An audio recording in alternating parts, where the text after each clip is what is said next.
Coucou, c'est Rova, bienvenue sur ma chaîne. Si tu es déjà un Fury, tu dois pas être trop déstabilisé. Mais si tu es un humain et que tu te dis...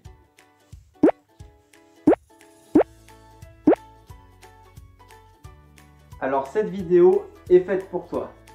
Première question, pourquoi est-ce que je suis habillé en lion vert? Alors pour t'expliquer ça, il faut que je te présente un petit peu le Fury Fandom. Alors, le Fury Fandom est un mouvement culturel qui est apparu aux États-Unis il y a déjà plusieurs dizaines d'années, qui regroupe un ensemble de personnes qui ont une même passion, les animaux anthropomorphes. Alors qu'est-ce qu'un animal anthropomorphe? Je ne vais pas t'expliquer ce que c'est un animal. Par contre, l'anthropomorphisme, ça c'est le concept qui revient à rajouter des éléments humains à quelque chose qui ne l'est pas à la base. Donc notamment des animaux, mais ça peut être aussi une table, une chaise, une cuillère, un caillou, tout ce que tu veux. Là aujourd'hui, donc dans le Fury Fandom, c'est les animaux. Ça peut être n'importe quel type d'animaux, ça peut être des chiens, des oiseaux, des écureuils, des renards, des requins, etc. Même des espèces qui n'existent pas, comme les cérgales. On a tous un personnage qui nous caractérise, qui nous représente dans cette communauté. Moi regarde, j'ai pris un lion, je lui ai foutu des couleurs pas possibles. Donc tu as vraiment le plus grand choix du monde en ce qui concerne le personnage qui te caractérise. Et ensuite, tout le fandom vit autour de l'art, du dessin, des costumes, etc. Une fois que tu as ton personnage, tu peux échanger avec les gens, tu peux faire des dessins, tu peux commander des dessins de ton personnage dans plein de situations différentes, tu peux créer des costumes de ton personnage comme moi je l'ai fait. Tout est possible, ça peut même être un excellent moyen de rencontrer des gens et de partager des passions autres que le dessin comme les jeux vidéo, la sculpture. Pourquoi est-ce que j'ai pris un lion vert? Alors mon lion vert, il s'appelle Rova. Donc voilà.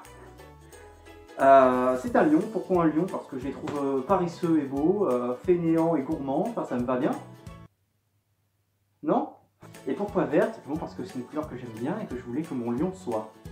Tout simple au niveau des marquages, du graphisme, mais qu'on puisse quand même le reconnaître d'un coup comme ça. Et dans le Fury Fandom, donc, certaines personnes créent des costumes et vont ensuite se rencontrer dans des conventions gigantesques comme les Anthrocon aux États-Unis, qui peuvent regrouper des fois plus de 3000, 4000 personnes, avec des costumes absolument magnifiques. C'est un milieu qui est très riche, très orienté sur l'art et sur le partage. Je suis rentré dans le fandom en voulant créer un costume, je recherchais un costume à faire pour la Japan Touch à Lyon. Et en regardant des vidéos de YouTube sur la Japan Touch, j'ai trouvé des gens qui avaient leur costume et je me suis tout de suite senti attiré. J'ai commencé à la création de mon costume, j'ai commencé à rencontrer plein de monde, à faire du dessin, à en concevoir d'autres. Et au final, j'y passe mes journées, c'est une occupation qui me prend beaucoup de mon temps. Alors c'était vraiment une présentation très abrégée, mais je tiens à présenter le Fury Fandom dans une autre vidéo où je rentrerai plus dans les détails, où vous trouverez plus des choses et tout et tout. Alors jusqu'à maintenant, j'ai tourné que 3 ou 4 vidéos et je trouve déjà ça très amusant, le montage qui m'occupe bien le soir, rencontrer des gens, montrer tout ce qu'on fait lié au Fury Fandom, les sorties, les costumes, faire les fous. Et j'espère vous présenter ça encore longtemps, j'ai déjà plein de concepts en tête et je vous en mettrai, j'espère, toutes les semaines ou toutes les 2 semaines. On verra si j'arrive à être productif. Donc j'espère que cette vidéo t'a un petit peu éclairci et t'a intéressé.